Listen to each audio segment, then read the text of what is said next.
पैठण तालुक्यातील दादेगाव मुंगी हद्दीतील एका पुलाखाली अकबर शेख उर्फ मियाभाई या वाळू व्यावसायिकाचा मृतदेह मंगळवारी 1 जुलैला सकाळी आढळल्यानं खळबळ उडाली आहे। मियाभाई गेल्या 2 दिवसांपासून बेपत्ता होते।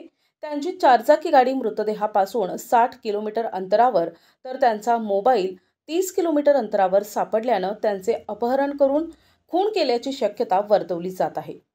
मिळालेल्या माहितीनुसार पैठण पोलीस स्टेशन हद्दीतील दादेगाव मुंगी दरम्यान असलेल्या पुलाखाली मंगळवारी सकाळी मासेमारी करणाऱ्या एका व्यक्तीला हा अज्ञात मृतदेह आढळून आला।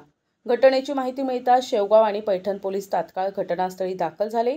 तपासानंतर मृतदेह चितेगाव येथील अकबर शेख उर्फ मियाभाई यांचा असल्याचं निष्पन्न झालं।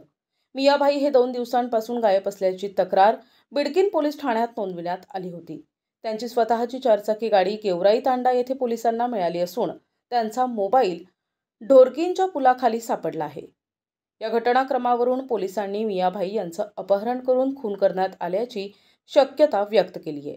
घटनेचं गांभीर्य लक्षात घेऊन अतिरिक्त पोलीस अधीक्षक अन्नपूर्णा सिंह, उपविभागीय पोलीस अधिकारी डॉक्टर सिद्धेश्वर भोरे आणि पोलीस निरीक्षक महादेव गोमारे यांनी तात्काळ घटनास्थळी भेट देऊन पंचनामा केला।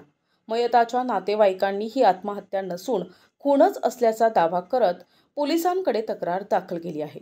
पोलीस या प्रकरणाचा अधिक तपास करत आहेत। प्रतिनिधी शिवाजी गाडे, NTV न्यूज मराठी, पैठण, छत्रपती संभाजीनगर।